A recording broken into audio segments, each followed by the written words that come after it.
எப்பொழுது புத்திமான்களாவீர்கள்? எப்போது புத்திமான்களாவீர்கள்? காதை உண்டாக்கினவர் கேளாரோ? ஜனத்துல மிருக குணம் இருக்கா? மிருக குணம் ஒண்ணு இருக்கா? நீங்க எல்லாம் சும்மா சொல்வீங்களா? பைபிள் எழுதி பாருங்க. ஜனத்துல என்ன இருக்கா? மிருக குணம் உள்ளவர்களே என்ன அடையுங்கள்? உணர்வடையுங்கள். இப்ப உணர்வில்லாதவங்க எல்லாம் என்னன்னு சொல்றாருங்க?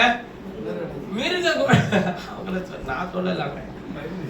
இதுக்கெல்லாம் நான் பொறுப்பு இல்லை. ஆண்டவர் சொன்ன ஜனத்தில் மிருக குணம் உள்ளவர்களை உணர்வடையுங்கள். மூடரே எப்பொழுது புத்திமான்கள் ஆவீர்கள்? காதை உண்டாக்கினவர் கேளாரோ?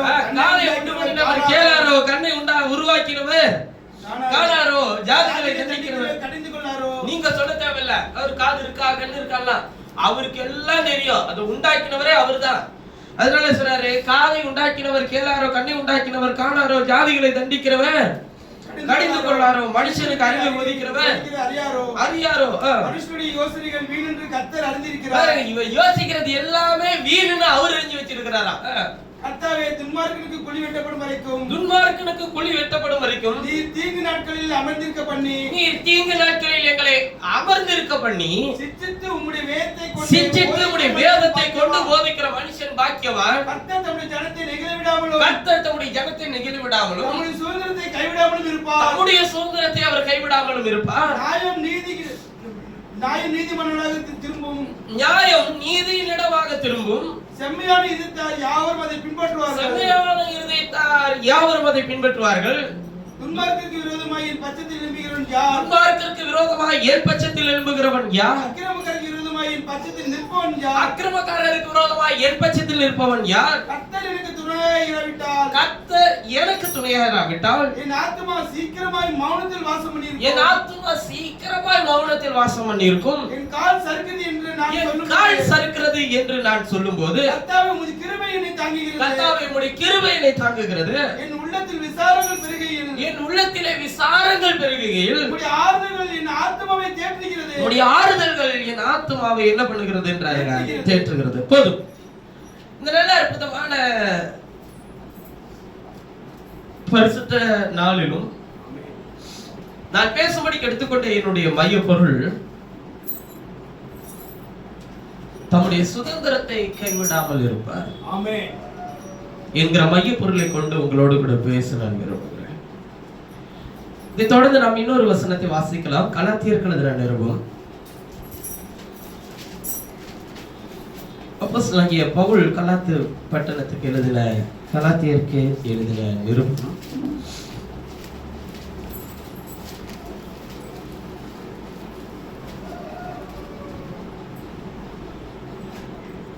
4வது அதிகாரம் 1வது வசனத்திலிருந்து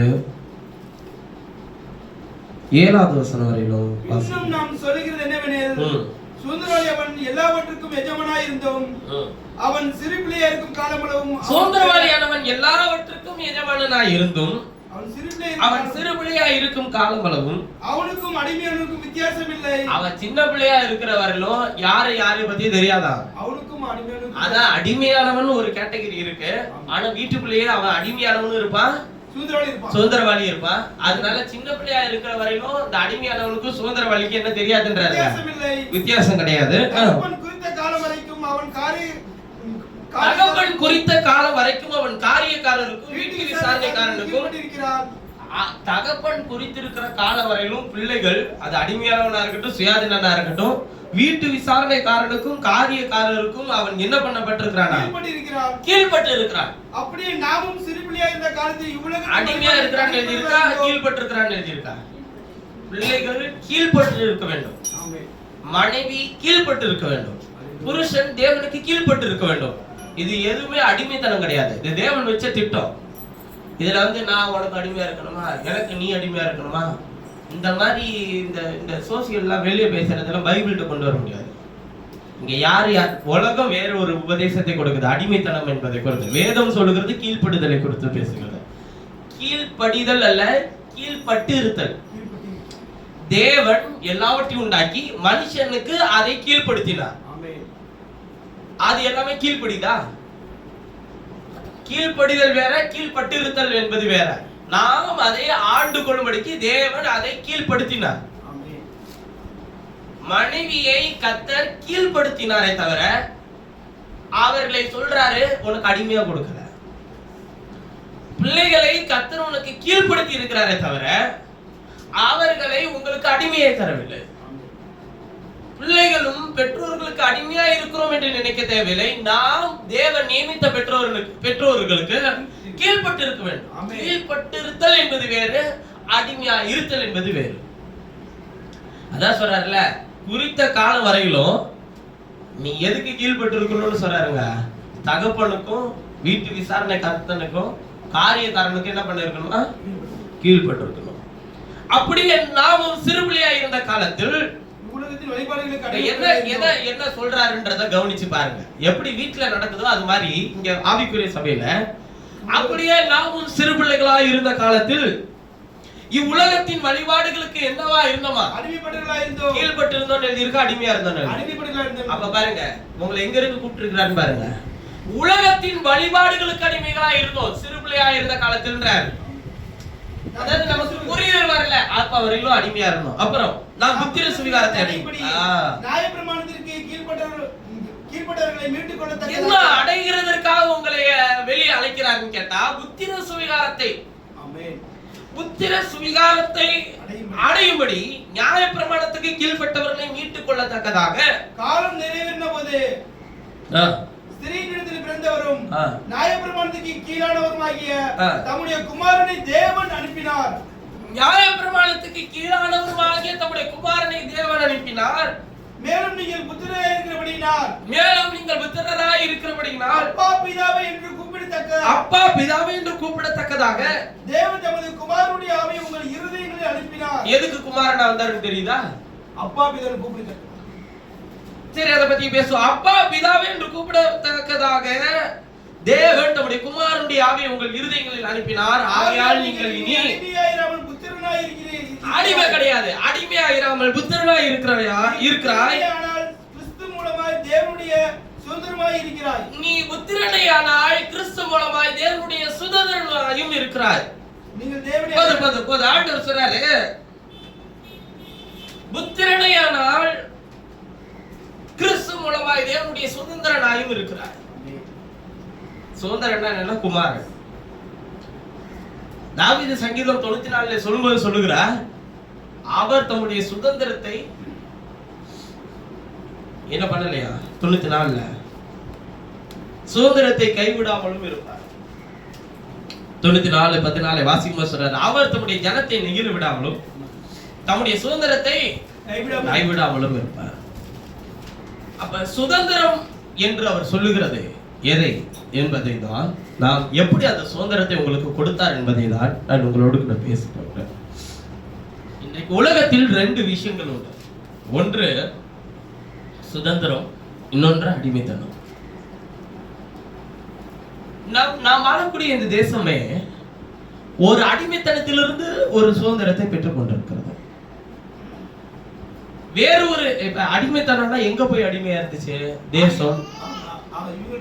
அப்ப வேறொரு அவனும் மனுஷன் தானே, ஏதோ மிருகத்திட்ட போய் தேசத்தை அடிமைப்படுத்தி அப்புறமேட்டு கொண்டு வரல. வேறொரு நாட்டில் இருக்கக்கூடிய ஒரு மனிதன் இந்த நாட்டில் இருக்கக்கூடிய ஒரு மனிதனோடு கூட வைத்துக் கொண்ட வர்த்தக ஒரு உறவு, அது மனிதர்களை முற்றிலுமாய் அவர்களுடைய எல்லா சட்ட திட்டங்களுக்கும் என்ன பண்ணினதுங்க? அடிமைப்படுத்தினது. இப்ப என்னுடைய நாடு, என்னுடைய மக்கள் ஒரு ஒரு ஒரு சுயமாய் சிந்திக்க, ஒரு தீர்மானம் எடுக்க, ஒரு மக்களாட்சி நடைபெற ஒரு சுதந்திரம் தேவைப்பட்டது. அப்ப இன்னொரு இடத்தில் இருக்கிறது என்பது என்னவா இருக்கிறதுங்க? அடிமைத்தனமா இருந்தது. அப்ப வேதம் நமக்கு எப்படி போதிக்கிறதுனா, அறியாமை உள்ள காலங்கள் வரையிலும் நீ உலகத்தின் வழிபாடுகளுக்கு நீ அடிமையா இருக்கலாம். வீட்டிலே அடிமையானவனும் பிள்ளையும் சிறு பிள்ளையா இருக்கிறவரையிலும் ஒரே காரிய கர்த்தனுக்கு என்ன பண்ணப்பட்டிருக்கணும்ன்றாங்க? கீழ்பட்டு இருக்க வேண்டும். அது போல நீ உலகத்தின் வழிபாடுகளுக்கு நீ அடிமையா இருந்திருக்கலாம். ஆனால் நீ புத்திரனாகும்படிக்கு நான் தெரிந்து கொண்டதினால் அந்த அடிமைத்தனத்திலிருந்து உன்னை மீட்கும்படிக்கு காலம் நிறைவேறின போது ஸ்திரீயினிடத்தில் பிறந்தவரும் நியாயப்பிரமாணத்துக்கு கீழானவரும் ஆகிய தம்முடைய குமாரனை தேவன் என்ன பண்ணினார் எழுதியிருக்குங்க? அனுப்பினார். இப்ப தேவன் தம்முடைய குமாரனை அனுப்பினதனுடைய நோக்கம் என்ன? இவர் எதற்கு கீழானவராய் இருந்தார்? நியாயப்பிரமாணம். அதனாலதான் ஒரு குமாரன் என்று பாவிக்கிறது வேதம். இந்த குமாரத்துவத்தில் தேவன் செய்த மகத்துவமான விஷயம் என்னன்னு கேட்டீங்கன்னா, உலக தோற்றத்துக்கு முன்னதாவே இந்த குமாரத்துவத்தில் அவர் அடிக்கப்பட்டார். உலக தோற்றத்துக்கு முன்னதாவே அடிக்கப்பட்ட ஆட்டுக்குட்டியினுடைய ஜீவ புஸ்தகம் ஒன்று இருந்தது. அப்ப இந்த குமாரத்துவத்தினுடைய வேலை இப்பொழுது துவக்கவில்லை, அது உலகம் தோன்றுகிறதுக்கு முன்னதாவே இருந்தது. அந்த குமாரத்துவத்தில் தான் கர்த்தர் ஆபிரகாமை சந்திக்க வந்த போது மெல்கிசேதேக்காய் நித்திய பிரதான ஆசாரியராய், அவர்தான் நீதியின் ராஜாவாய் சாலேமின் ராஜாவாய் ஆபிரகாமுக்கு தன்னை வெளிப்படுத்தினார். இந்த குமாரத்துவம் 2000 வருஷத்துக்கு முன்பாக வெளிப்பட்ட தேவன் அல்ல, உலக தோற்றத்துக்கு முன்னதாக இந்த குமாரத்துவம் இருந்தது. ஏசாயா அதை பார்த்து எழுதுகிறார், அதாவது இந்த காட்சியை கண்டு எழுதுகிறார். 2000 வருஷத்துக்கு முன்பாக வந்த இயேசு கிறிஸ்துவை அதற்கு முன்பு வாழ்ந்த ஒரு தீர்க்கதரிசி தன்னுடைய காலத்துக்கு பிறகு வரப்போகிற அந்த குமாரத்துவத்தின் ஊழியத்தை குறித்து ஏசாயா பார்த்து எப்படி எழுதுகிறார் என்றால், நமக்கு ஒரு பாலகன் பிறப்பார் என்று எழுதவில்லை, நமக்கு ஒரு பாலகன் பிறந்தார் என்று எழுதவில்லை, நமக்கு ஒரு குமாரன் கொடுக்கப்படுவார் அல்ல, கொடுக்கப்பட்டார் என்று எழுதுகிறார். கர்த்தத்துவம் அவர் தோளின் மேல் இருக்கும் என்றல்ல, இருந்தது என்று எழுதுகிறார். அவர்தான், அவருடைய நாமம் அதிசயமானது, ஆலோசனை கர்த்தர், வல்லமையுள்ள தேவன், நித்திய பிதா என்று சொல்லுகிறார். அவர்தான் என்னத்துக்கு எல்லாத்துக்கும் என்னதுங்க? நித்திய பிதா, பிதாவே அவர்தான். நான் உங்களிடத்தில் ஒரு காரியத்தை கேட்கிறேன். இவர் குமாரத்துவத்தில் வந்ததினால் என்ன செய்தார் என்று கேட்டால், ஆதாம் தொடக்கி இயேசு கிறிஸ்து வருகிறதற்கு முன்பு வரையிலும் யாரும் அவரை அப்பா பிதாவே என்று கூப்பிடவே இல்லை. சரிதானே? ஆதாமா இருக்கட்டும், ஏவாளா இருக்கட்டும், அடுத்த ஆவேலா இருக்கட்டும், ஏனோக்கா இருக்கட்டும், நோவாவா இருக்கட்டும், சேமினுடைய வம்சவர்களாரா இருக்கட்டும், ஆபிரகாம், ஈசாக்கு, யாக்கோபு, எந்த பரிசுத்தவான்கள் அவரை அப்பா பிதாவே என்று கூப்பிட்டு இருக்காங்க? யாராச்சும் பழைய ஏற்பாட்டில் யாராச்சும் ஆண்டவர் அப்பான்னு சொல்லி கூப்பிட்டு இருக்காங்களா? அதோனாய் அப்படின்ற வார்த்தையை பயன்படுத்தி இருக்கிறாங்க. நீங்க எபிரேய பாஷையில உள்ள பரிசுத்த வேதாகமத்தை பழைய ஏற்பாட்டை வாசிக்கும் போது, ஏன்னா பழைய ஏற்பாடு எபிரேய பாஷையிலும் புதிய ஏற்பாடு கிரேக்க பாஷையிலும் எழுதப்பட்டது. அதனால நீங்க தமிழ் வேதாகமத்தில் பார்க்கும்போது எபிரேய கிரேக்க பாஷையிலிருந்து மொழிபெயர்க்கப்பட்டதுன்னு எழுதியிருக்கும். ஆனா அது உண்மை இல்லை. எபிரேய கிரேக்க பாஷையிலிருந்து லத்தீனில் மொழிபெயர்க்கப்பட்டது, லத்தீனில் இருந்து ஆங்கிலத்தில் மொழிபெயர்க்கப்பட்டது, ஆங்கிலத்தில் மொழிபெயர்த்ததை தான் உங்களுக்கு தமிழ்ல மொழிபெயர்த்திருக்கிறாங்க. நேரடியா எபிரேய பாஷையில இருக்கிறத என்ன பண்ணல, தமிழ்ல மொழிபெயர்க்கல. அப்படி மொழிபெயர்த்திருந்தாங்கன்னா இன்னும் நிறைய விஷயம் புரிஞ்சிருக்கும். ஏன் அப்படி மொழிபெயர்க்கலன்னா, மொழிபெயர்க்க விடல. இன்னைக்கு இருக்கிற வசதிக்கு எபிரேய பாஷை படிக்கிறதுலாம் ரொம்ப எளிது. ஏன் சொல்றேன்னா, நீங்க எபிரேய பாஷை போய் கத்துக்கணும்னு அவசியம் இல்லை. ஆங்கிலத்தில் எபிரேய பாஷையில சொல்லப்பட்ட விஷயங்களை ஆங்கிலத்தில் அப்படியே மொழியாக்கம் பண்ணி இருக்கிறாங்க. டிரான்ஸ்லேஷன் இருக்கு. ஒன்றும் இல்லை, நீங்க கூகுள் டிரான்ஸ்லேட்லாம் வச்சிருந்தீங்கன்னா, நீங்க தமிழ்ல ஒரு விஷயத்தை இன்னொருவருக்கு சொல்லணும் அப்படின்றத ஆங்கிலத்தில் எப்படி இன்னொருவருக்கு சொல்லணும்னு நினைச்சீங்களோ, நீங்க தமிழ்ல டைப் பண்ணா போதும், அது அப்படியே என்ன பண்ணிருங்க, ஆங்கில நடைக்கு மாற்றி அப்படியே நீங்க இங்கிலீஷ் பேசுற மாதிரியே அப்படி பேசுற அப்படின்ற அளவுக்கு நீங்க சொல்ல வச்சிடலாம். இன்னும் ஒரு படி மேலே போய், இப்ப போன் பேசிட்டு இருக்கும் போது ஒரு வேலை இப்ப வந்திருக்கிற விவோல எல்லாம் இப்ப வந்திருக்கிற V70 V60லயோ வந்திருக்கு. ஒருவேளை நீங்க ஒரு அமெரிக்க தேசத்தில் இருக்கிறவங்கள்ட்டயோ, ஒரு இங்கிலாந்து தேசத்துல இருக்கிறவங்கள்ட்டயோ, இல்ல வேற ஒரு நாட்டில் இருக்கிறவங்கள்ட்டயோ நீங்க வாட்ஸ்அப் கால் எல்லாம் பேசணும் அப்படின்னாக்க டிரான்ஸ்லேஷன் போட்டுக்கிட்டா போதும். நீங்க பேசுறத நீங்க தமிழ்ல பேசலாம், அங்க மொழி மாற்றி அவங்களுக்கு கேட்கும். அவங்க எந்த மொழியிலனாலும் பேசலாம், உங்களுக்கு தமிழ்ல கேட்கும். இப்படி இது நம்முடைய நாட்டினுடைய பாராளுமன்றத்திலே இந்த மொழியாக்கம் இருக்கிறது. நீங்க பார்த்திருப்பீங்கன்னா, பார்லிமெண்ட்ல எல்லாம் எல்லாம் காதுல ஹெட்போன் போட்டிருப்பா, என்ன பார்த்தா கேட்டுட்டு இருக்கிறான். அவன் ஹிந்தியில பேசுறது இவனுக்கு தமிழ்ல புரியுறதுக்கு, இவன் தமிழ்ல பேசுறது அவனுக்கு ஹிந்தியில புரியுறதுக்கு. இந்த இந்த இந்த இந்த முயற்சியும் இந்த வளர்ச்சியும் அழிவுக்கு நேரம் கொண்டு போகுது. அது வேற விஷயம். ஏன்னா இவன் எல்லாருக்கும் எல்லாம் பேசுறது புரிஞ்சிச்சுன்னு வச்சுக்கோங்களேன், இவன் எல்லாரும் ஒன்று சேர்ந்து ஒரே ராஜாவை தேர்ந்தெடுப்பான். எல்லாரும் ஒரே ராஜ்யத்தை கட்டுவார்கள், பாபில் கோபுரத்தை கட்டின மாதிரி. ஏன் பாஷையை தாறுமாறாக்குனார் ஆண்டவர்? இப்ப பாஷையில தானே இந்திய தேசமே அங்கங்க பிரிஞ்சு கிடக்குது. இப்ப ஒண்ணும் இல்ல, நீங்க ஒரு தெலுங்கானாவுக்கு போனீங்களோ இல்ல கேரளாவுக்கு போனீங்களோ, பாஷை புரிஞ்சிச்சுன்னா நீங்க அங்க போய் தங்கிட மாட்டீங்களா? பாஷை புரியாத போதே நீங்க அங்க போய் உட்காந்துருக்கீங்களே. பாஷை புரியாதவனே இங்க வந்து டப்பு விக்கிறான், எல்லாத்தையும் விக்கிறானே. பாஷை புரிஞ்சிச்சுன்னா என்ன பண்ணிருப்பீங்க? இப்பயே என்ன சொல்றீங்க? ஒரே நாடு, ஒரே தேசம், ஒரே மொழி, எல்லாம் ஒன்னா ஆக்கணும் முயற்சி பண்றீங்களே. உலகம் எங்கிலும் ஒரே பாஷை இருந்தது. அப்போது தேவன் இறங்கி வந்து பாஷையை தாறுமாறாக்கினார். அப்பொழுது பாபியல் கோபுரத்தை அவர்கள் கைவிட்டு அவர்கள் பாஷைகளை தாறுமாறாக்கினதனால் அவர்கள் உலகம் எங்கிலும் சிதறி போனார்.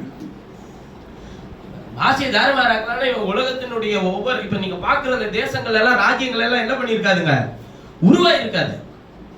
அமெரிக்க தேசமே ஒரு வனாந்திரம் தாங்க. அந்த தேசத்தை கண்டுபிடிச்சதே கொலம்பஸ் தான். அவன் வழி தப்பி ஒரு கப்பல் சீற்றத்துல மாட்டி கொண்டு போய் கரை சேர்த்த ஒரு தேசம் தான் அது. இன்னைக்கு வல்லரசாக மாறி உலக நாடுகளுக்கு சவால் விட்டு நிக்குது.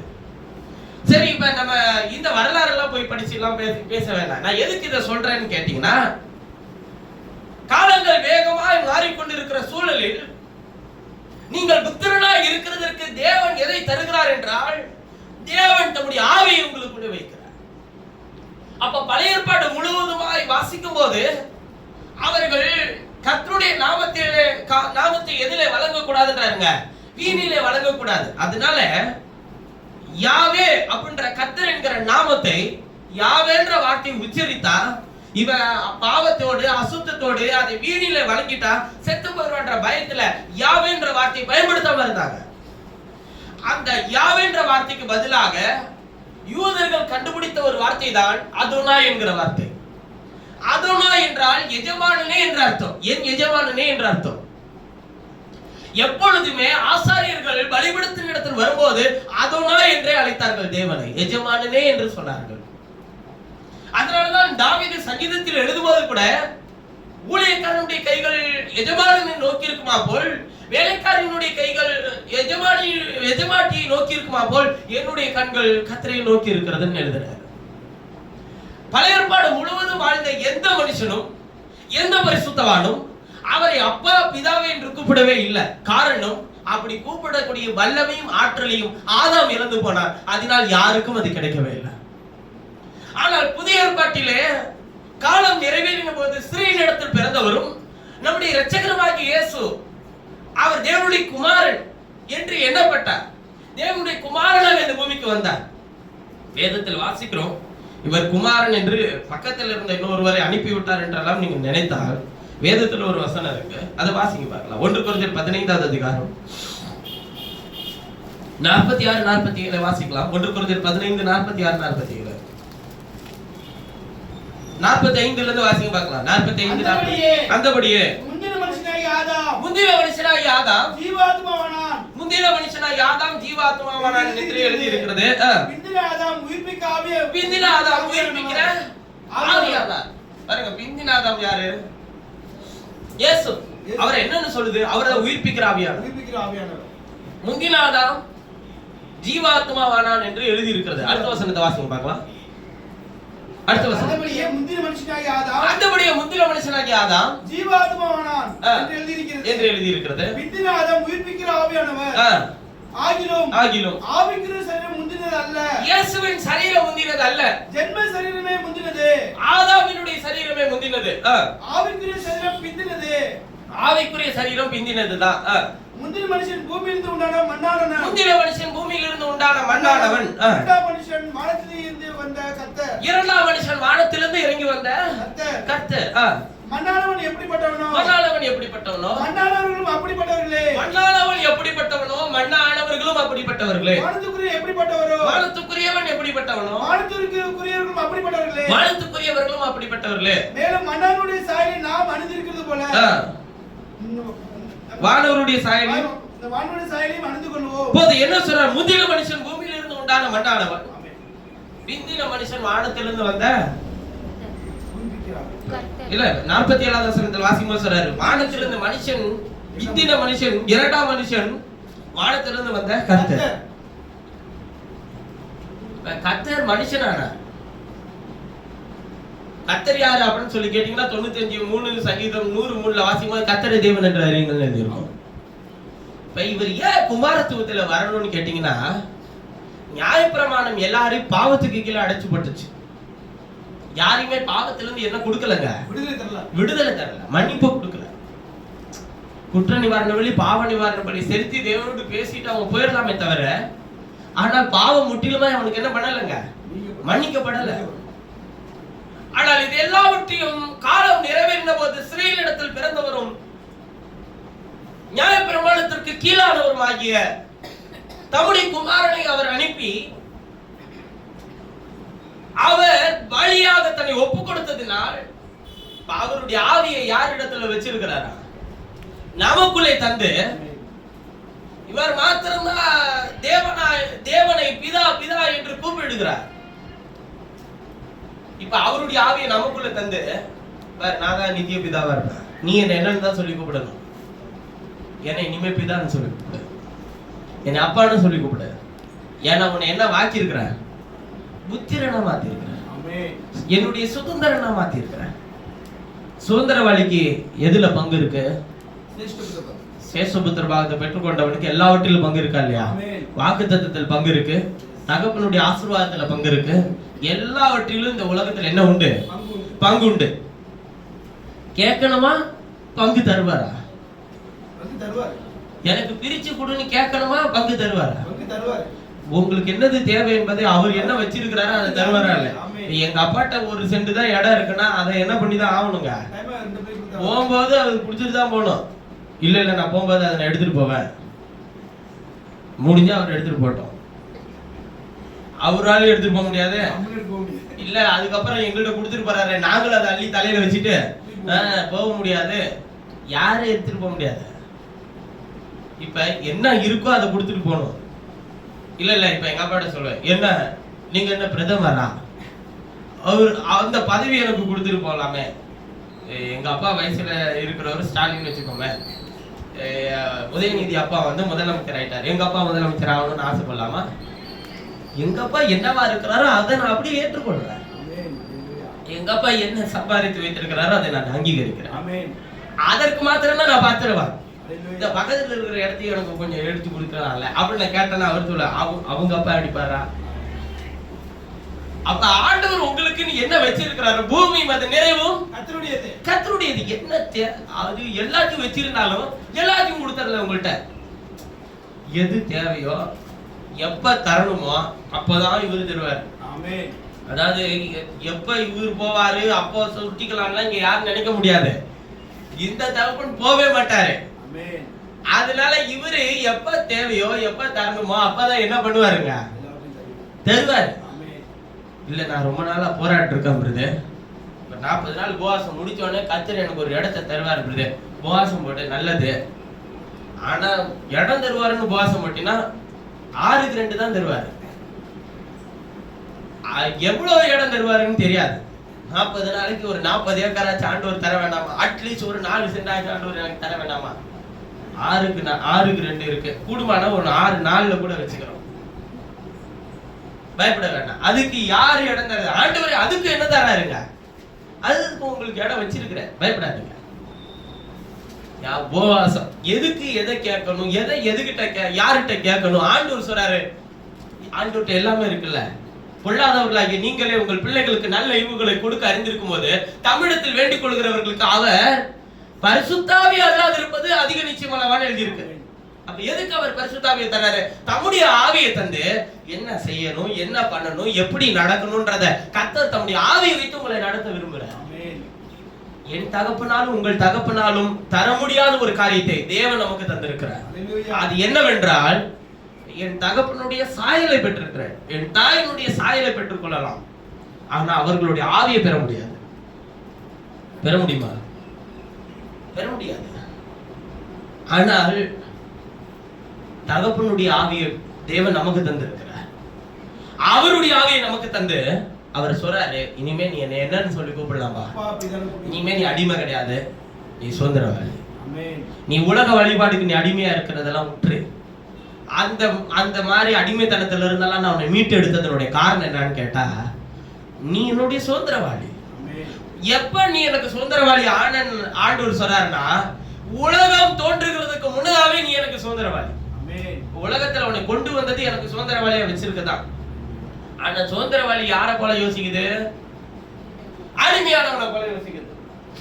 அடிமையானவன் என்ன யோசிக்கிறான்? உலகம் செய்யாததையா, உலகத்துல நடக்காததா, உலகத்துல செய்யாததா, உலகத்துல எல்லாம் இருந்தா வாழ முடியாதா? உலகத்துல வாழ முடியாது உனக்கு யார் சொன்னது? எல்லாருமே வாழலாம், வாழலாமா? வாழ முடியாதா? துன்மார்க்கனையும் சன்மார்க்கனையும் நீதிமானையும் உண்டாக்கினது யார்? கர்த்தர். அவனை வாழ வைக்கிறவர் யார்? கர்த்தர். ஆண்டவர் சொல்றாரு, அழிக்கவும் ரட்சிக்கவும் எனக்கு வல்லமை உண்டு. அழித்து நிர்மூலமாக்குகிறவனை உண்டாக்கினவர் நான் தான், இருளை படைத்து ஒளியை படைத்தவர் நான் தான்றார். ஒளியை மட்டும் படைச்சிட்டு போயிருந்தாருன்னா பிரச்சனை இல்லை. இருளையும் நான் தான் படைச்சேன், ஒளியும் நான் தான் படைச்சேன். அப்படின்னா என்ன? எல்லாமே எனக்கு தெரியும். இப்ப வெளிச்சம் இருள மாதிரி நடக்க விரும்பினா யார் மேல தப்பு? ஆண்டவர் மேல தப்பா, நம்ம மேல தப்பா? இருள் வெளிச்சம் போல நடக்க முயற்சி செய்யலாம், தப்பு இல்ல. ஏன்னா அது வெளிச்சமா மாற என்ன பண்ணுதுங்க? பிரயாசப்படுது. ஆனா வெளிச்சம் இருளை போல மாறக்கூடாதுல்ல. அதான் அவர் சொல்றாரு, சங்கீதம் 94 வாசிக்கும் போது,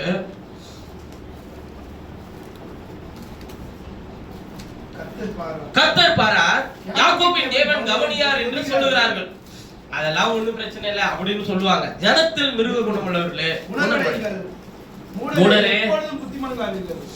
அதாவது மிருக குணம்னு அவர் எதை சொல்றாருன்னு கேட்டீங்கன்னா, தேவனை அறியாதவர்களை தான் மிருக குணம்னு சொல்றாரு. என் ஜனம் அறிவில்லாமல் உணர்வில்லாமலும் இருக்கு. வேதம் தெளிவாக சொல்லுகிறது, கர்த்தரை அறிகிற அறிவு இல்லை என்றால் அழிந்து போகிற மிருகத்துக்கு ஒப்பா இருக்கிறேன்னு எழுதியிருக்க. மிருக குணம்ன்றது என்ன? மிருக குணம்னா என்ன நீங்க நினைக்கிறீங்க? ஒரு நேரம் நல்லா பேசுறாயா மனுஷன் மாதிரி, இன்னொரு நேரம் மிருக மாதிரி கிடைக்கிறாயா, அப்ப அது பேர் மிருக குணமா? தேவனை அறியாமல் இருக்கிறது மிருக குணம். என்ன அறியல? நான் தான் ஆண்டவர் அறிஞ்சுக்கிட்டேன், சர்ச்சை போறேன். உன் சூழ்நிலையில் அவர் எப்படி கிரியை செய்வார் என்பதை அறியாமல் நீ உன்னுடைய சுய புத்தியை சார்ந்துக்கிறல்ல, அதான் சொல்றாரு, இன்னும் உணர்வு இல்லாம இருக்கிற, மிருக குணத்தோட இருக்கிற. அதுக்குதான் அது தெரியாது. ஆனா ஏசாயால ஒரு வசனம் இருக்குங்க, 1வது அதிகாரத்திலேயே, மாடு தன் எஜமானனையும் கழுதை தன் ஆண்டவருடைய முன்னணியும் அறியுமா? அதுக்கு கூட அறியுது, என் ஜனமோ அறிவில்லாமலும் உணர்வில்லாமலும் இருக்கின்றார். ஏதோ எங்க தூக்கி வச்சுட்டாரு பாத்தீங்களா? தாழ பூமியில இருக்கும் மிருகத்தின் ஆவியும் உயர வானத்தில இருக்கும் மனுஷனுடைய ஆவின்றாரு. அதுக்கு ஆத்துமா இல்ல. எதுக்கு? மிருகத்துக்கு. எப்ப உணர்வு இல்லாம இருக்கிறான்னா, ஆத்துமா செத்து போனவன் தான் உணர்வு இல்லாம மிருக குணமா இருப்பான். அவனுக்கு எதுவே இருக்காதுங்க, ஆத்துமா இல்ல. அப்ப ஆத்துமா இல்லைன்னா என்ன அர்த்தம்? ஆத்துமா செத்து போயிருச்சுன்னு அர்த்தம். அவனுக்கு தான் உணர்வு இல்ல. அப்ப வேதம் நமக்கு எப்படி போதிக்குதுன்னு பாத்தீங்கன்னா, காதை உண்டாக்கினவர் கேளாரோ, கண்ணை உருவாக்கினவர் காணாரோ, ஜாதிகளை தண்டிக்கிறவர் கடிந்து கொள்ளாரோ, மனுஷனுக்கு அறிவை போதிக்கிறவர் அறியாரோ, மனுஷனுடைய யோசனைகள் வீண் என்று என்ன அறிந்திருக்கிறார்? கர்த்தர் அறிந்திருக்கிறார். கர்த்தாவே, துன்மார்க்கனுக்கு குழி வெட்டப்படும் வரைக்கும் நீ தீங்கு நாட்களில் அமர்ந்திருக்க பண்ணி அவர் எல்லாத்தையும் சேர்த்து வச்சுக்கிட்டே இருப்பாரு. அதாவது என்னன்னு கேட்டா, ஒரேடியா அழிச்சிட்டாருன்னா பரவாயில்ல. ஒருத்தவனை சேர்ல உட்கார வச்சு சேரோட காலை பறிக்கிறதுக்கு பறிச்சு பாத்துறீங்களா? நான் ஒரு முறை பள்ளியில படிக்கும் போது, நாங்க அப்பெல்லாம் வெளியில தான் உட்கார வச்சு பாடம் சொல்லி தருவோம், மரத்தடியில தான். காலையில ஒரு 10 மணிக்கு மேல ஆயிடுச்சுனாக்கா யாரும் கிளாஸ்ல இருக்க முடியாது, அதனால மரத்தடி கூட்டு போயிடுவாங்க. அது பழைய ஸ்கூல்ல இருக்கிறதோ இல்லையோ புது ஸ்கூல்ல நான் போய் சேர்ந்த உடனே இருந்துச்சு, எனக்கு நல்லாவும் இருந்துச்சு, அது ரொம்ப பிடிச்சிருந்துச்சு. ஆனா அப்படி போய் உட்காரும் போது பாத்தீங்கன்னா, எங்க வாத்தியார் என்ன பண்ணுவாருன்னா, சேரை கொஞ்சம் உட்கார்ந்து இருக்கிற பிள்ளைங்கள்ட்ட இருந்து கொஞ்சம் தள்ளி போட்டு உட்காந்துருப்பாரு. ரொம்ப நாள் புரியல. அதுக்கு அவர் சொன்னாரு, நான் இங்கிட்டு கொஞ்சம் நவுந்ததுக்கு அப்புறமேட்டு எவனாச்சும் கீழே குழி நோண்டி வச்சிருந்தா நாளா இடுப்பு உடைஞ்சு போகணும், நீங்க எல்லாம் ஜாலியா பேக் தூக்கிட்டு போயிருவீங்கடா, அதனால தள்ளி போடுங்க. உட்காரத்துக்கு முன்னாடி சேரை தூக்கி பார்த்துட்டு தான் உட்காருவாரு. அவ்வளவு நம்பிக்கை அவருக்கு. அது மாதிரி ஒருத்தவனை உட்கார வச்சுக்கிட்டு இவர் என்ன பண்ணிட்டே இருப்பாருன்னா, ஒவ்வொன்றும் செய்யறதுக்கும் கீழே போடணும்னு நோட்டே இருப்பாரு.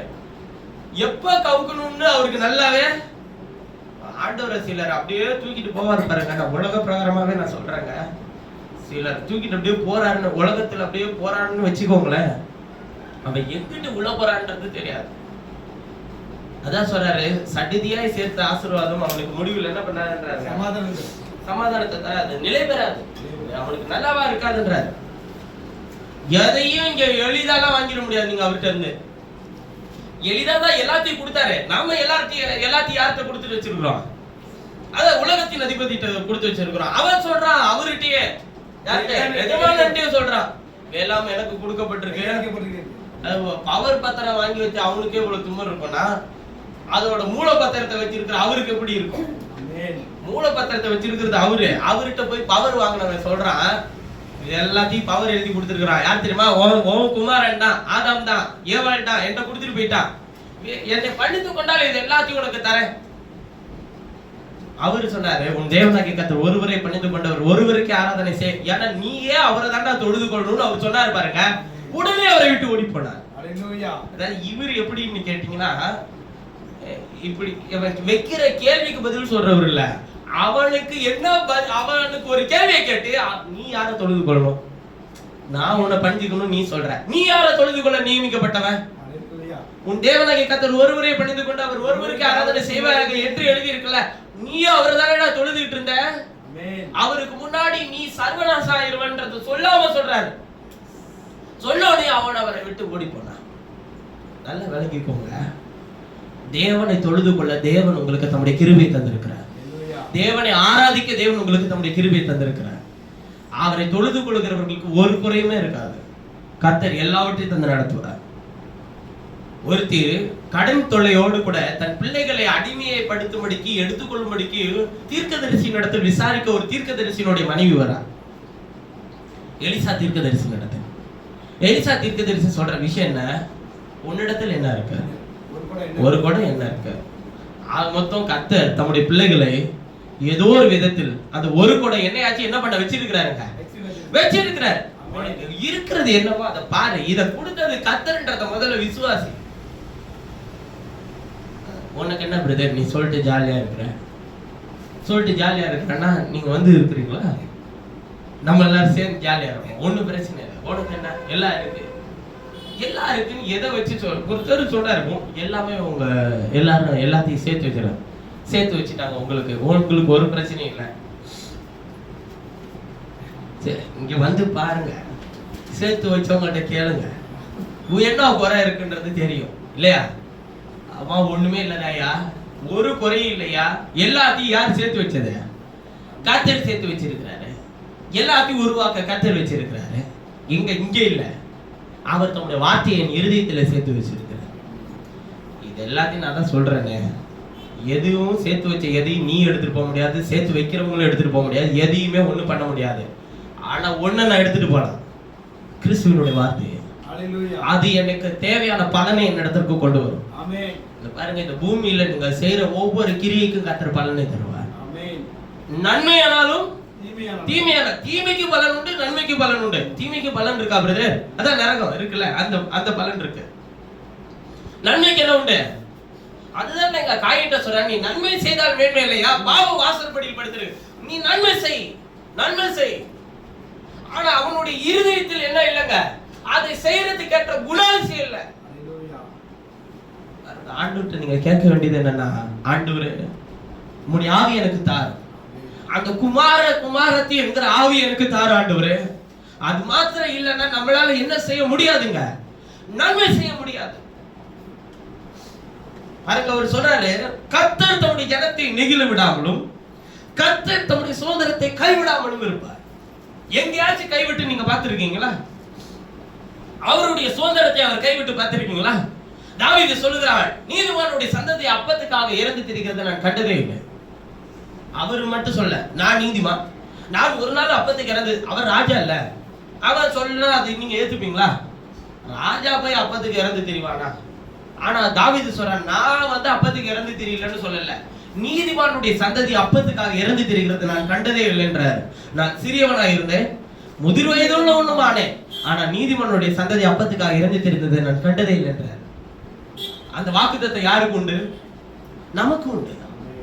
அந்த வார்த்தை யாருக்கு உண்டு? நமக்கு எழுதி வச்சுட்டு போயிருக்கிறார். அப்ப வேதம் நமக்கு என்ன பண்ணுது? அவர் தம்முடைய கிரியை ஜனத்தை நெகிழ விடாமலும் அவர் தம்முடைய சுதந்திரத்தை கைவிடாமலும் இருப்பார். நியாயம் நீதியினிடமாக திரும்பும். செம்மையான இருதயத்தார் யாவரும் அதை என்ன பண்ணுவாங்கன்றாரு? இருதயம் செம்மையா இருக்கணும் இல்லைங்க. அப்பதானுங்க நீங்க நியாய நீதினா யாரு? கர்த்தரிடமாக திரும்பும் போது அது செமையான இருதயத்தார் கர்த்தரை பின்பற்றி நடக்க முடியும். துன்மார்க்கருக்கு விரோதமாய் என் பட்சத்தில் எழும்புகிறவன் யார்? அக்கிரமக்காரருக்கு விரோதமாய் என் பட்சத்தில் நிற்பவன் யார்? கர்த்தர் எனக்கு துணையா இராவிட்டால் என் ஆத்துமா சீக்கிரமா என்ன ஆகுன்றாருங்க? மௌனத்தில் வாசமணி இருக்கும். மௌனத்தில் வாசமா இருக்குன்னா என்ன அர்த்தம்? கர்த்தர் உங்களுக்கு துணையா இல்லைன்னா ஆத்துமா எங்க போயிருமா? மௌனத்தில் போயிடும். மௌனம்னா எங்க போயிடும்? அது இளைப்பாறுதலுக்கே போய்வியா? மரித்தவர்கள் மௌனத்தில். அதான் நான் ஊழியத்தில் வந்தப்ப ஒரு ஊழியர் சொன்னாரு, படுத்திருக்கும் போது கூட பிரதர் கொஞ்சம் கால் ஆட்டிட்டே படுத்துறேன், என்ன செஞ்சுட்டு அடக்க பண்ணிடுறோம் பிரதர், நீ தூங்கிட்டு இருக்கும் போதே காலை எந்திரிக்கும் போது மண்ணு தான் மேல இருக்கும் பாத்துக்கன்னாரு. ஏன் அப்படி சொன்னாருன்னா, எதுக்கு எதுக்குறான்னு தெரியல, எதுக்கு சண்டை போடணும்னு தெரியல, எதுக்கு பிரச்சனை பண்ணணும்னு தெரியல, எல்லாம் பண்றான். இப்ப ஒண்ணும் இல்ல, என்னுடைய ஊழியத்துல என்னுடைய வாழ்க்கையை நான் உங்களுக்கு உதாரணமா சொல்றேன். இப்ப அன்னைக்கு பிரச்சனை பண்ணவங்க, அன்னைக்கு சொன்னவங்களுடைய வார்த்தையை கேட்டவங்க எல்லாம் இன்னைக்கு முகம் பார்க்க கஷ்டப்படுறாங்க. ஆனா பிரச்சனை பண்ண ஆளு பேசிட்டு போயாச்சு, ஒப்புரவாயாச்சு. அதாவது அவர்களுடைய மனசாட்சியின்படி என்ன ஆயாச்சுங்க? நான் பேசிட்டேன் ஆண்டோட சொல்றேன், நான் என் மனசுல ஒண்ணு இல்லை, நான் பேசிட்டேன். அது மாதிரி அவன் மனசுல ஒண்ணு இல்லை, பேசியாச்சு, முடிஞ்சாச்சு. இது பேர் என்னவா? ஒப்புரவாகுது. இப்ப தவறான விஷயத்தை விசுவாசிச்சு நம்பி அதுக்கு செவி கொடுத்து உட்கார்ந்தவன் மூஞ்சி கொடுக்க பார்க்கறதுக்கு என்னவா இருக்கிறான்? பயப்படுறான். அதனாலதான் அவர் சொல்றாரு, எதையுமே உன் சகோதரனை குற்றப்படுத்த நீ யாருன்றாரு. கர்த்தருடைய வார்த்தையின்படி இல்லைன்னாக்க நீ தாராளமா அவனை கர்த்தரிடத்துக்கு திரும்பி வர செய்ய அவனை என்ன பண்ணுறாருங்க? கடிந்து கொண்டு சிச்சித்து போதின்றார். அவன் கர்த்தருடைய வார்த்தையின்படி இருக்கிறவனுக்கு விரோதமா நீ ஏதாச்சும் குற்றப்படுத்தினா ஆண்டவர் சொல்றாரு, அது நீ யாரு அவனை குற்றப்படுத்தன்னு கேட்பாரு. உங்களை யாராச்சும் தவறுதலா பேசுறாங்க, தவறுதலா புரிஞ்சுக்கிறாங்கன்னா நீ கர்த்தர் பட்சத்துல நில்லு. நின்னா அவர்களை உன்னிடத்துக்கு கொண்டு வர தேவனுக்கு வல்லமை உண்டு. நாம கர்த்தர் பட்சத்துல நிக்கல, ஆனால் நம் பட்சத்துல யாருமே இல்லைன்னு நீங்க சொல்ற அந்த விஷயம் இருக்குல்ல, அது எவ்வளவு நியாயம் இல்லாதது. கர்த்தர் பட்சத்துல இல்லை, உன்னுடைய நியாயத்தை தேவன் நீதியில கொண்டு வந்து நிறுத்துவார், வெளிச்சத்துல கொண்டு வந்து நிறுத்துவார். இந்த இடத்துக்குள்ள வர்ற எல்லாருக்கும் சொல்றேன், இந்த இடத்துல யாரையும் வெளியே தள்ளவோ அல்லது யாரையும் யாருக்கும் நான் சாதகமா, ஒருத்தருக்கு சாதகமா இன்னொருத்தருக்கு பாதகமா இருக்கவோ கர்த்தர் என்னை நியமிக்கல. இந்த இடத்துக்குள்ள வர ஒவ்வொரு ஆத்மாவுக்கும் வெளியேறப்பட்ட ரத்தத்தை சிந்தினவர் கர்த்தராகிய இயேசு. அவர் தான் இங்க எல்லாத்துக்கும் எல்லாமா. இங்க யாரையும் நான் நியாயம் இருக்கிற நியாயாதிபதி கிடையாது. கர்த்தருடைய வசனம் என்ன சொல்லுதோ அதற்கு செவி கொடுக்க வேண்டிய பொறுப்பு உங்களுக்கு இருக்கு, எனக்கு இருக்கு. வேதம் சொல்லுகிறது, கர்த்தர் எனக்கு துணையா இராவிட்டால் என் ஆத்துமா சீக்கிரமா எங்க இறங்கும்? மௌனத்தில் வாசம் பண்ணி இருக்கும். என் கால் சறுக்குகிறது என்று நான் சொல்லும் போது கர்த்தாவே உமது கிருபை என்ன பண்ணுது? தாங்குகிறது. என் உள்ளத்தில் விசாரங்கள் பெருகையில் ஆறுதல்கள் என் ஆத்துமாவை என்ன பண்ணுது? தேற்றுகிறது. உங்களுக்கு ஏதாச்சும் கஷ்டம் இருக்கா? ஏன்ட்ட வாங்கன்னு நான் சொல்லல. உங்களுக்கு ஏதாச்சும் பாரம் இருக்கா? உங்க மனசுல ஏதாச்சும் விசாரங்கள் பெருகுதா? கர்த்தர் சமூகத்தில் கர்த்தரோடு கூட ஒப்புரவா, வேற யாரையும் பார்க்காத. ஆராதனையில கூட நம்ம சத்தமா பாடுறதுனாலயோ, நம்ம கர்த்தரை துதிக்கிறதுனாலயோ, நம்ம கர்த்தருடைய சமூகத்துல கர்த்தரை நினைச்சு நம்ம அழுகிறதுனாலயோ பக்கத்துல இருக்கிறவங்க பார்த்துருவானா, இந்த பிரிஸ்டீஜ் எல்லாம் எதுக்கு உங்களுக்கு? இங்க இது தேவ சமூகம். இது கர்த்தருடைய சமூகத்துல அழுகணும்னு தோணுச்சா? கர்த்தரிடத்துலதான் அழுகிறேன். நான் அழுதுட்டு அப்படிது, இனிமே அவனை கர்த்தர் பார்த்துப்பேன். இந்த மாதிரி அழுகை கர்த்தரை அங்கீகரிக்கிறது இல்லை. சொல்லுவான், அழுதுட்டு போய் மண்ணை வச்சுக்கிட்டு குளிச்சுட்டு வந்துரு, சரியா போயிடும். அதெல்லாம் அறியாம உள்ள காலம். இந்த மாதிரி இங்க இவன் எனக்கு விரோதமா இருக்கிறான்னு சொல்லல, என்ன பண்ண முடியாதுங்க. தேவ சமூகத்தில் அவர் செய்த நன்மைகளுக்காக அழுங்க, அவர் உங்களுக்கு கொடுத்திருக்கிற ஜீவனுக்காக அழுங்க, அவர் உங்களுக்கு செய்த ஆசீர்வாதங்களுக்காக அழுங்க. ஆண்டவரே எனக்கு இன்னும் ஆறுதல் வேணும், இன்னும் பலன் வேணும், இன்னும் ஞானம் வேணும், இன்னும் தைரியம் வேணும். ஆண்டவரே எனக்கு உங்க விட்டா யார் ஆண்டவரே? எனக்கா? உறுதியா அவரை பிடிச்சுக்கோங்க. எல்லாவற்றையும் சீர்படுத்தக்கூடிய ஒரே வல்லமை கர்த்தருக்குங்க. உன்னிடத்தில் இருக்கிற நியாயத்தை தேவன் வெளிச்சத்தில் கொண்டு வந்து நிறுத்துவார். வேதம் தெளிவாய் சொல்கிறது, கர்த்தர் எனக்கு துணையாக இராவிட்டா இந்த ஆத்மா சீக்கிரமா எதுல இறங்குன்றாருங்க? எபிரேயர்கள் நிருபம் 13வது அதிகாரம், எபிரேயர் 13 2வது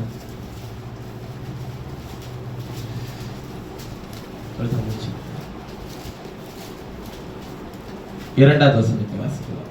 அந்நியரை உபசரிக்க மறவாதிருங்கள். அதனாலே சிலர் அறியாமல் தேவதூதரை உபசரித்தது. அந்நியரை உபசரிக்க மறவாதிருங்கள், அதனாலே சிலர் அறியாமல் தேவதூதரை உபசரித்தது உண்டு. கட்டப்பட்டு இருக்கிறவர்களோட நீங்களும் கட்டப்பட்டவர்களைப் போல அவர்களை நினைத்துக் கொள்ளுங்கள். கட்டப்பட்டு இருக்கிறவர்களோட நீங்களும் கட்டப்பட்டவர்களை போல அவர்களை என்ன பண்ணுங்கள்ன்றாருங்க? நினைத்துக் கொள்ளுங்கள்.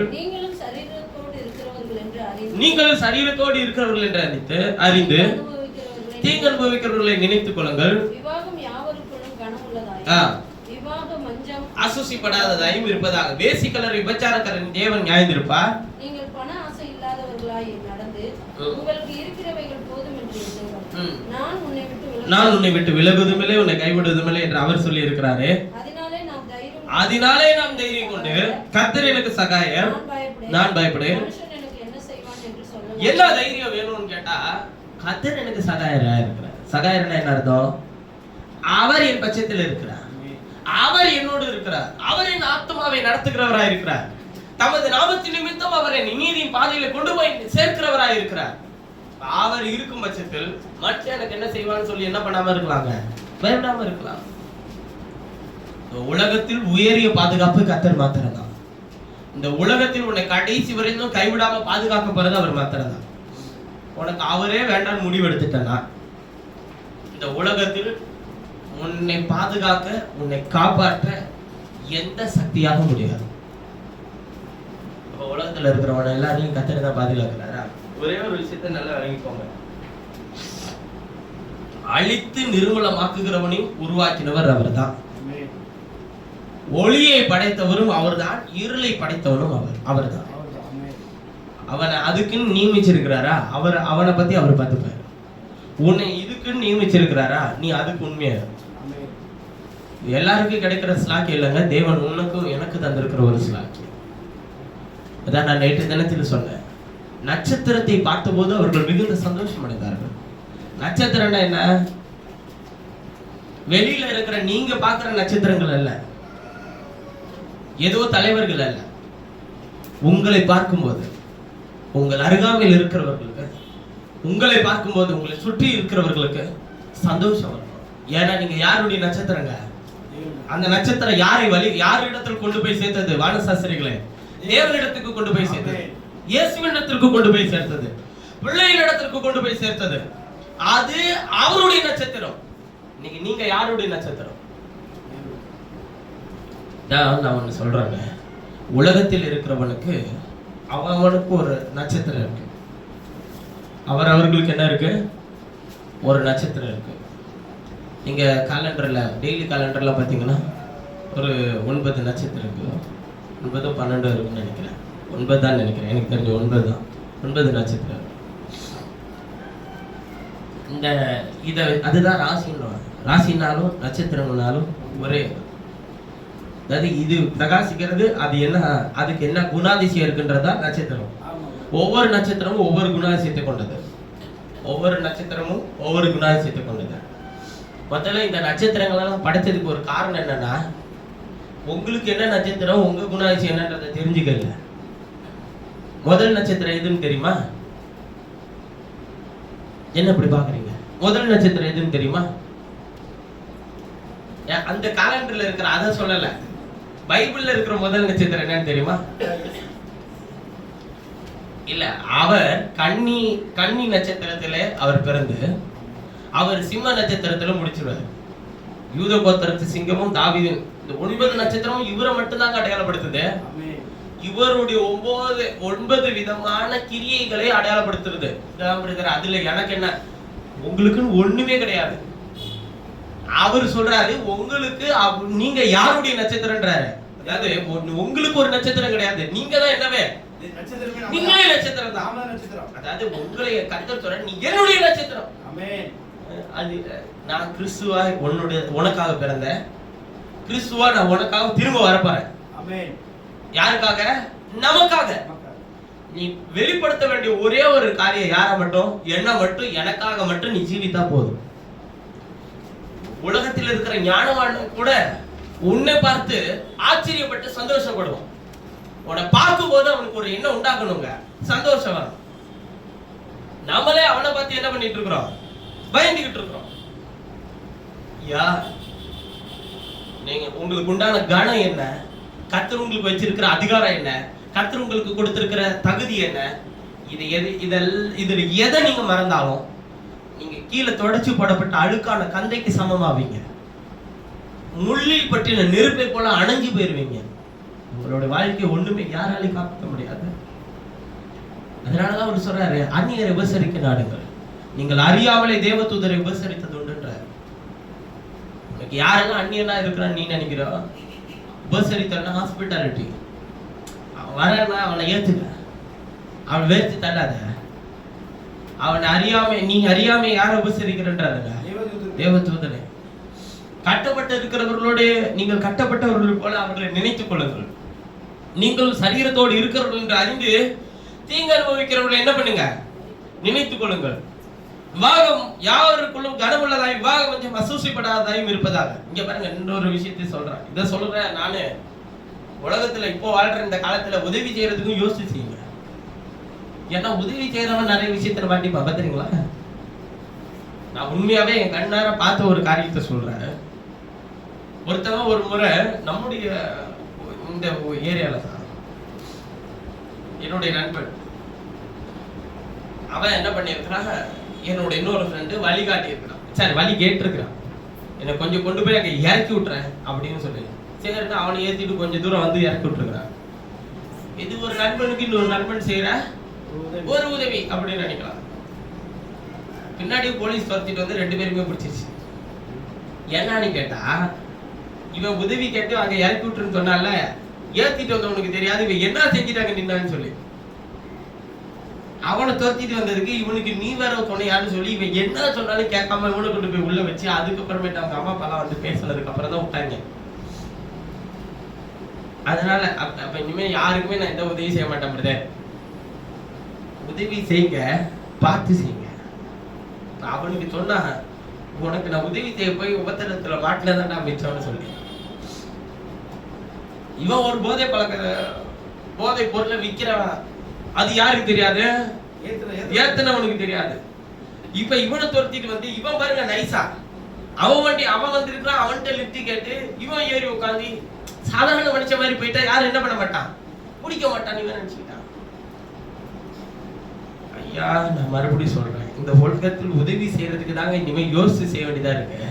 அவ்வளவு ஒரு கேவலமான ஒரு காலத்துல ஜீவித்துட்டு இருக்கிறோம். நம்ம யாருக்குள்ள என்ன இருக்கு, யாருக்குள்ள என்ன யோசனை இருக்கு, யாருக்குள்ள என்னத்துக்காக நம்ம இடத்துல வரான், யார் என்ன சூழ்நிலையில இருக்கிறான், எதுவுமே நமக்கு தெரிய மாட்டேங்குது. நான் ஈரோடு ஸ்டேஷன்ல இன்னைக்கும் மறக்கவே முடியாதுங்க. நான் வச்சிருந்த 30 ரூபா 50 ரூபா தாங்க இருந்துச்சு என்கிட்ட. அதுல டிக்கெட் எடுக்கிறது போக மீதி 50 ரூபா இருந்துச்சு. திருச்சி வர்றதுக்கு 50 ரூபா டிக்கெட் எடுத்தாச்சு. ஒரு அம்மா ரொம்ப ஒரு கந்தலான துணியை உடுத்திட்டு ஏதாச்சும் வாங்கி கூட இருந்துச்சு. என்ன வேணும்னு, ஏதாச்சும் ஒரு டீ காப்பியாச்சும் வாங்கி கொடுங்க. சரி, டீ வாங்கி தரேன், ஏன்னா அதான் கம்மி, 10 ரூபாக்குள்ள முடிஞ்சிடும், வாங்கி தரேன். இல்ல இல்ல, எனக்கு காப்பி தான் வேணும்னுச்சு. சரி, காஃபி அந்த அம்மாவுக்கு தெரியுமே, நீங்க வாங்கிக்கோங்க. சரி, வாங்கிச்சு. 30 ரூபா அந்த காப்பி. இப்ப 50 ரூபால 30 ரூபா போச்சா? நான் 15 ரூபா தான் நினைச்சேன். 30 ரூபா அந்த காப்பி. சரின்னு வாங்கி கொடுத்தேன். குடிச்சிட்டு கசப்பா இருக்குன்னு டக்குன்னு பிளாட்ஃபார்ம்ல தூக்கி வீசிடுச்சுங்க அந்த ட்ராக்குக்குள்ள. ஒரே மடக்கு தான். இங்கிட்டு 30 ரூபா காசு கூட கொடுத்து திரும்பல. என்ன இந்த கசப்பா இருக்கு, இது காப்பினால என்னவாதான் இருக்கும், கசப்பா இருக்குன்னு தூக்கி போட்டுருச்சு. தூக்கி போட்டு அது ஒரு வருத்தம் கூட தெரிவிக்கல, அது பாட்டு போகுது. நான் காத்த அதுக்கு அந்த கடைக்காரன் சொல்றான், உனக்கு நல்லா வேணும், உனக்கு நீ அந்த 30 ரூபா நீ கூட குடிச்சிட்டு போயிருந்துருக்கலாம். அவன் சிரிக்கிறான் என்னைய பார்த்து. நம்ம சில நேரத்துல டம்பமா யாருக்காச்சும் கொடுக்கலாமே, நம்ம பெரிய இது மாதிரி நம்ம கொடுத்து, அதனால இனிமே யாருக்கு நான் செய்யறதே இல்லை அப்படின்னு சொல்லி கேட்டா, நான் இன்னுமே நான் நிறைய பேர் கொடுத்துருக்கேன். அப்ப நான் ஆண்டவர்கிட்ட கேட்டேன், ஆண்டவர் இந்த ஆவி பகுத்தறியக்கூடிய குணாட்சியத்தை எனக்கு தாரு, இவனுக்கு தேவையான்றதை எனக்கு உணர்த்தும் ஆண்டவரேன்னு சொல்லி கேட்டேன். அந்த நேரத்துல இருந்து நான் முடிவு பண்ணிட்டேங்க, தேவன் ஆண்டவர் என் இருதயத்துல சொன்னாருன்னு வச்சுக்கோங்களேன், என்கிட்ட இருக்கிறத கொடுத்துட்டு நான் வந்துட்டே இருப்பேன். அதே நேரத்துல அவனுக்கு அவன் ஏதோ ஒரு பண்றான் அப்படின்ற ஒரு தெளிவு இல்லைன்னு வச்சுக்கோங்களேன், நான் கொடுக்கவே மாட்டேன். அது எப்பேற்பட்ட கஷ்டப்படுறவனா இருந்தாலும் சரி. ஒருத்தவங்க உட்காந்து தேய்ச்சிக்கிட்டே வந்தாங்க, கால் இல்லையே நினைச்சிட்டு நான் என்ன பண்ணேன், ஒரு 20 ரூபாய் கொடுத்தேன். அடுத்த ஸ்டேஷன்ல இறங்கி அடுத்த கம்பார்ட்மெண்ட்ல போயிட்டு இருக்காங்க. எந்த கஷ்டமே இல்லாம தேய்ச்சிக்கிட்டே வந்தவன் இறங்கி நடந்து போறாயா, கால் இல்லையே நினைச்சிட்டேன். காலே காணோம், அப்படி தேய்ச்சிட்டு வந்தான். ஒரு ஸ்டூல் போட்டு அந்த ஸ்டூல்ல அழகா அந்த ஸ்டூல் கீழே ஒரு வீல் வச்சு தேய்ச்சிக்கிட்டே வர்றான். ஆண்டவர் சொல்றாரு, அந்நியரை உபசரிக்கீங்க, உபசரிய நாடுங்கள், நீங்கள் அறியாமலே தேவதூதரை என்ன பண்ணது உண்டு, உபசரித்தது உண்டு. சிலர் இந்த சிலர் வந்து இப்படிப்பட்டவங்களுக்கு எல்லாம் நம்ம கை நீட்டிடுவோம், அதாவது உபசரிக்க கொடுத்துருவோம்.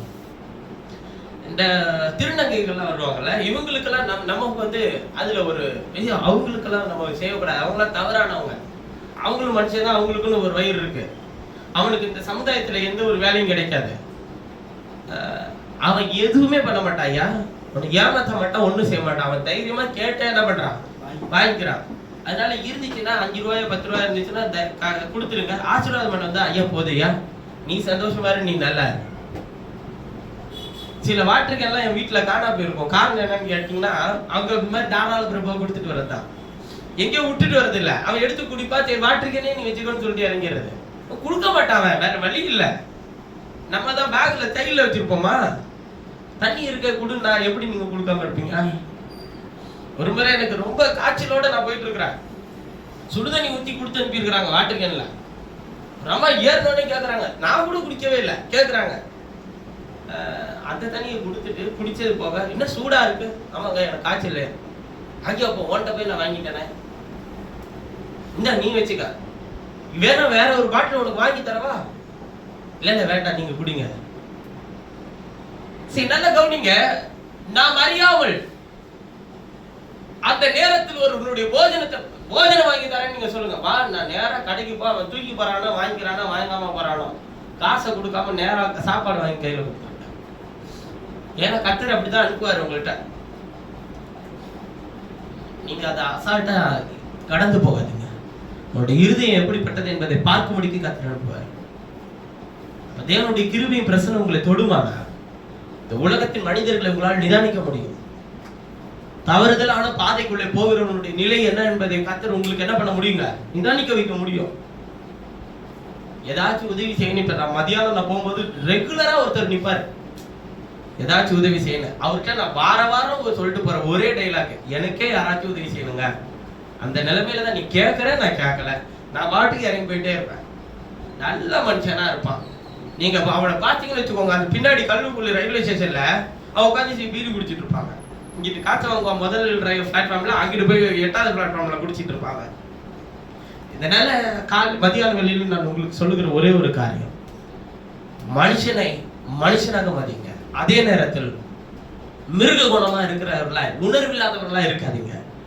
மூன்றாவது இன்னொரு விஷயம், தம்முடைய சுதந்திரத்தை அவர் ஒரு நாள் கைவிடுற தேவன் அல்ல. சும்மா வந்து என்னை கைவிட்டுட்டாங்க, எனக்கு யாரும் இல்லை, என்னை யாரும் பார்த்துக்கல, என்னை யாரும் என் கூட இல்லை, இப்படின்றதெல்லாம் சொல்லாதீங்க. அவருடைய சுதந்திரமா இருப்பீங்கன்னா அவர் உங்களை ஒரு நாள் என்ன பண்ண மாட்டாரு, ஒரு நாள் விட மாட்டாரு. ஐயா, நீ அவர் அலட்சியம் பண்ணாத. அவருடைய நடத்துதல, அவருடைய கிரியை, அவருடைய கிருபையை நீ சந்தேகப்படாது. எனக்கு யாரும் இல்லைன்னு சொல்லி அவமானப்படுத்தாதீங்க. ஆண்டவரை, வானத்தை பூமியும் படைத்த சர்வ வல்லமையுள்ள தேவன் உங்களுடைய தகப்பனார் உங்களுடைய தம்முடைய ஆவியை உங்களுக்குள்ள தந்து அவரை அப்பா பிதாவை என்று கூப்பிடப்படுகிற புத்திர சுவிகாரத்தின் ஆவியை உங்களுக்கு தந்திருக்கிறேன். நான் எங்கேயாச்சும் போய் பிழைச்சிப்பேன், எங்க போனாலும் உன்னால பிழைக்க வைக்க முடியாது, உன்னால பிழைக்க முடியாது. உன்னை பிழைக்க வைக்கிற தேவன் உன்னோடு இல்லைன்னா நீ அழிஞ்சு போயிடுவார், உன்னால இருக்க முடியாது. அதனால நான் மறுபடியும் சொல்றேன், கொடுத்த எல்லா உறவுகளும், கொடுத்த எல்லா குடும்பங்களும், கொடுத்த எல்லா நிலையும், உங்களுக்கு கொடுத்திருக்கிற ஸ்தானம், இன்னைக்கு நான் ஒரு புருஷனா அல்லது மகனா அல்லது ஊழியனா சகோதரனா, இந்த ஸ்தானம் எல்லாமே யார் கொடுத்ததுங்க? கர்த்தர் கொடுத்தது. அந்த ஸ்தானத்துக்கு கனமும் மரியாதை உள்ளவனா நான் நடந்துக்கணும்ல. அது மாதிரி உங்களுக்கு என்ன ஸ்தானத்தை கொடுத்தாரோ அந்த ஸ்தானத்துல உண்மையா இருங்க. அந்த ஸ்தானத்தை கொடுத்த தேவன் கீழ்பட்டு இருக்க வச்சிருக்கிறார். அந்த ஸ்தானத்துக்கு உண்மையா இருக்க வச்சிருக்கிறார். அதுக்கு உண்மையா இருங்க. குமாரனா இருந்தா உண்மையா இருங்க. ஒரு புருஷனா இருந்தா உண்மையா இருங்க. மனைவியா இருந்தா உண்மையா இருங்க. ஒவ்வொரு உறவுகளுக்கும் உண்மை உள்ளவர்களாய் ஜீவனம் பண்ணுங்க. ஏனென்றால் நீங்கள் மிருக குணம் படைத்தவர்கள் அல்ல, தேவனுடைய ஆவியை பெற்றவர்கள். அவருடைய குமாரனுடைய ஆவியை அவர் உங்களுக்குள்ளே தந்து உங்களை குமாரரும் குமாரத்திகளுமாய் மாற்றி அவரை அப்பா பிதாவை என்று கூப்பிட பண்ணுகிற புத்திர சுவிகாரத்தை அவர் உங்களுக்கு தந்திருக்கிறார். அந்த உணர்வோடு நடந்துக்கோங்க. நான் மட்டும் இங்க இல்லாம வேற எங்கேயாச்சும் இருந்திருந்தேனா கொஞ்சம் நல்லா இருந்திருக்கும் தோணலாம். வேற எங்க இருந்ததாலும் நீ நல்லா இருந்திருக்க மாட்டேன். நான் மட்டும் கொஞ்சம் ஒரு 30 வருஷம் திரும்பி போய் ஏதாச்சும் ஒரு ரீவைன் பட்டரை வச்சு ரீவைன் பண்ணி எதையாச்சும் மாத்தலான்னு முயற்சி பண்ணா மாறிட முடியுமா? மாறிடுமான்னு நான் கேட்கிறேன். வேற யாருக்காச்சும் போயிருந்தா நான் கூட தான் நினைக்கலாம், நான் இவங்க வீட்டில பிறந்ததுக்கு அமெரிக்கால யாராச்சும் 2 வெள்ளைக்காரங்களுக்கு பிறந்திருந்தேன்னா இன்னும் கொஞ்சம் நல்லா வெள்ளையா இருந்திருக்கலாம்னு நினைக்கலாம். நடக்குமா? இனிமேல் நான் போக முடியுமா? இங்க பிறந்ததுனாலதான் கத்தரை அறிகிற அறிவுக்குள்ள வந்திருக்கிறார். அவருடைய வேலைக்காரனா கத்தரை நியமிச்சிருக்கிறார். இருக்கிற ஒவ்வொரு கொடுத்த ஸ்தானத்தையும் சந்தோஷமா வாழ்றதை விட்டுட்டு அவன் கார்ல போறான் பாரு, இவன் நடந்து போறான் பாரு, உன்னையும் எப்படி போக வச்சிருக்கிறாரோ அதுல சந்தோஷமா இருக்கியா? நடந்து போனாலும் கத்தரை குறித்து சந்தோஷமா நீ போய் பாரு. கார்ல போறவன் பாரு, நடந்து போறவனுக்கு இருக்கிற சந்தோஷம் நமக்கு இருக்கான்னு யோசிப்பான். நீ சந்தோஷமா இருக்க கத்துக்க. சந்தோஷம் எல்லாம் வந்ததுக்கு அப்புறமேட்டு இருக்கலாம்லாம் நீ நினைக்காத. ஒரு நாள் வராது, நீ இருக்கவும் முடியாது. இருக்கிற நேரத்தில் நீ உன்னை சந்தோஷமா வச்சுக்க. உன்னை தவிர உன்னை யாராலையும் சந்தோஷமா வச்சுக்க முடியாது அப்படின்னு நினைச்சுக்க. எங்க ஏதாச்சும் எனக்கு இந்த டஸ்டர் இருந்தா சந்தோஷமா இருப்பேன், டஸ்டர் இருந்துச்சு சந்தோஷமா இருக்கிறேன்னா, அது இருந்தா கொஞ்சம் வாழ்க்கையில் இருக்கிற மற்றது எல்லாத்தையும் அழைச்சிட்டே இருப்பேன். போர்டை கூட அழைக்க மாட்டேங்குது. இது எங்க மத்ததெல்லாம் அழைக்கும்? ஆண்டவர் எனக்கு இதை கொடுத்துட்டா, இந்த நபர் என்கிட்ட வந்துட்டா பாரு, நீ உலகத்துல எந்த மனுஷனையாச்சும் நீ நம்பினா ஓ வாயிலேயே இந்த நபரை நம்பினதுக்கு நான் சும்மா இருந்திருக்கலாம்னு ஒண்ணு சொல்ல வைப்பேன். எதுக்கு வேஸ்டா அவர்கிட்ட மழு கட்டாதீங்க தயவு செய்து. அவன் பாட்டுக்கு நல்லவனா இருந்தவனையும் கெட்டவனா மாத்தி உனக்கு எதிரா மாத்தி விட்டுருவாரு இவரு. அப்படிப்பட்ட தேவனை நம்ம ஆராதிக்கிறோம். தேவன் ஒருவரை தவிர நல்ல ஒருவனும் இல்லை, ஒருவன் ஆகிலும் இல்லை. எல்லாரும் ஏகமாய் வழி தப்பி கெட்டு போனவன். சந்தோஷமா இருங்கய்யா, கூடுமான அளவு சந்தோஷமா இருக்கு. வீட்டுக்குள்ள நுழைஞ்சோன்னே இப்ப முடிச்சிட்டு போனோன்னே சொல்லும், போனோன்னே என்னைய வேற சேர்த்துப்பாங்க. அதெல்லாம் இப்பதான் அது சொல்லி அனுப்பிச்சு, ஏதோ ஒண்ணு சொல்லி அனுப்பிச்சு. இங்க வீட்டுக்குள்ள வந்தோடனே சமாதானம் குலைவா, அது மிரட்டியா சொல்லும், இங்க பாரு வாயை திறக்காத. இப்பதான் அங்க தம்பி சொல்லி அனுப்பியிருக்கு, இங்க வாயை திறக்காத, இல்லைன்னா என்ன நடக்கும்னு தெரியாது. அங்கேயே சமாதானம் குலைச்சலாச்சே. உன் சமாதானத்தை கெடுக்க ஒருத்தவன கத்தர் பிசாசு பயன்படுத்துறானா, உனக்குள்ள இருக்கிற ஒரு சமாதானத்தை கொடுக்கிற. இப்ப என்ன உனக்கு பிரச்சனை? சமாதானம் பண்ணுகிற பாக்கியவான்கள் அவர்கள் தேவனுடைய கத்தர் பட்சத்துல மாத்திரம் நில்லுங்கள். அசுத்தமான பாவங்களுக்கு உடன்படாதீர்கள். உலகத்தின் எந்த அசுத்த கிரியைகளுக்கும் உங்கள் சரீரங்களை ஒப்புக் கொடுக்காதீர்கள். சரீரத்தின் அவயங்களை ஒப்புக் கொடுக்காதீர்கள் சொல்லி பைபிள் சொல்லுது. உங்கள் சரீரங்கள் பரிசுத்தம் உள்ளது, உங்கள் அவயங்கள் பரிசுத்தம் உள்ளது, உங்கள் சிந்தனைகள் பரிசுத்தம் உள்ளதா இருக்கட்டும். தேவனுக்கென்று வாழ கர்த்தர் உன்னை தேர்ந்தெடுத்திருக்கிறார். உலகத்திற்கென்று வாழ அல்ல, உலகத்தின் மனுஷனுக்காக அல்ல, தேவனுக்காக. உறவுகள் எல்லாம் இன்னைக்கு இருக்கும், இல்லாம கூட போகையா. ஒண்ணு நீ அவங்களை விட்டு பிரியலாம், இல்ல அவங்க உன்னை விட்டு பிரிஞ்சு போலையா.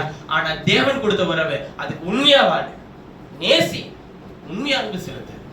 குறைவு எல்லார் இடத்துல இருக்கும், மன்னி, அன்பு செலுத்து. இல்லையா நீ ஒதுங்கி உன் வேலையை பாரு. கர்த்தருடைய தீர்மானம், கர்த்தருடைய சித்தம். தம்முடைய சுதந்திரத்தை அவர் ஒரு நாளும் என்ன பண்ண மாட்டாருங்க, அவர் கைவிட மாட்டார். அவர் சுதந்திரத்தை அவர் பார்த்துப்பாரு அப்படின்னு அவர் கையில ஒப்படைச்சிட்டு, அவரை பிள்ளைகள் கர்த்தரால் வரும் பலன், அவர் கொடுக்கிற சுதந்திரம் அது. அதனால அதெல்லாம் அவர் கையில விட்டுட்டு நீங்க கர்த்தருக்குள்ள நடந்தா பிள்ளைகளும் கர்த்தருக்குள்ள நடக்கும். நான் கர்த்தருக்குள்ள ஜீவனம் பண்ணா நீங்களும் கர்த்தருக்குள்ள நடக்க முடியும். நான் அதுதான் விசுவாசிக்கிறேன், அதை செய்யவும் முயற்சி செய்கிறேன். கர்த்தர் உங்களையும் உங்கள் குடும்பங்களை ஆசீர்வதித்து வழி நடந்துட்டு நாம் யாரும் ஜெபம் செய்கிறோம். எங்கள் நேசிக்கிற எங்கள் பரலோக பிதாவே, நீ தந்த நல்ல வசனங்களுக்காக வாக்குத்தத்தங்களுக்காக நன்றி செலுத்துகிறேன். கர்த்தர் தம்முடைய கரத்தின் கிரியை நெகிழ விடாமலும், தம்முடைய ஜனத்தை நெகிழ விடாமலும், தம்முடைய சுதந்திரத்தை அவர் கைவிடாமல் மறுப்பாராக என்று சொல்லி எழுதியிருக்கிற வார்த்தையினுடைய நம்முடைய ஜனத்தை நெகிழ விடாதபடிக்கு நீ பாதுகாத்துக் கொள்ளும். உங்களுடைய பிள்ளைகள் அடிக்கடி சோர்ந்து போகிறார்கள் கர்த்தாவே. உலகத்திலே துன்பங்களும் நெருக்கடிகளும் வந்த போது அவர்கள் இருதயத்தை சந்தோஷப்படுத்தும். கர்த்தர் கொடுத்த யாவும் கர்த்தர் சரீரத்தில் கொடுத்த சுகத்துக்காக, கர்த்தர் சரீரத்தில் இருந்த ஆரோக்கியத்துக்காக, கர்த்தர் எனக்கு கொடுத்திருக்கிற ஊழியத்திற்காக, கர்த்தர் எனக்கு தந்திருக்கிற விசுவாச பிள்ளைகளுக்காக, கர்த்தர் எனக்கு தந்திருக்கிற குடும்பங்களுக்காக, கர்த்தர் எனக்கு தந்திருக்கிற ஒவ்வொரு சகோதர சகோதரிக்காக, ஒவ்வொரு தாயாருக்காக, தகப்பனாருக்காக, சிறு பிள்ளைகளுக்காக, கர்த்தர் எனக்கு தந்திருக்கிற நல்ல வாலிப பிள்ளைகளுக்காக உமக்கு நான் நன்றி செலுத்துகிறேன். முதிர் வயதில் இருக்கிறவர்களுக்காக நான் நன்றி செலுத்துகிறேன். ஆண்டவரே, இவர்களெல்லாம் நடத்தக்கூடிய பாத்தியா என்னை நியமித்தீரே. இதற்கு நான் எல்லளவும் தகுதி இல்லாதவன், ஆனால் தகுதிப்படுத்தினது நீர் ஆண்டவரே. இவர்களெல்லாம் நீ தந்ததற்காக நன்றி செலுத்துகிறேன். இவர்கள் எல்லாரையும் உம்மிடத்திற்கு கொண்டு வருகிறவனாய் நான் எப்பொழுதும் நடந்து கொள்ள விரும்புகிறேன் கர்த்தாவே. என்னுடைய நடக்கை, என் பேச்சு, என்னுடைய கவனம் எல்லாமே இவர்கள் மேல் இருக்க எனக்கு உதவி செய்யும். இவர்களும் வார்த்தையின் மேல் கவனம் வைக்க உதவி செய்யும். வார்த்தை விட்டு விலகாதபடிக்கு ஒவ்வொரு இருதயத்தையும் காத்துக்கொள்ளும்.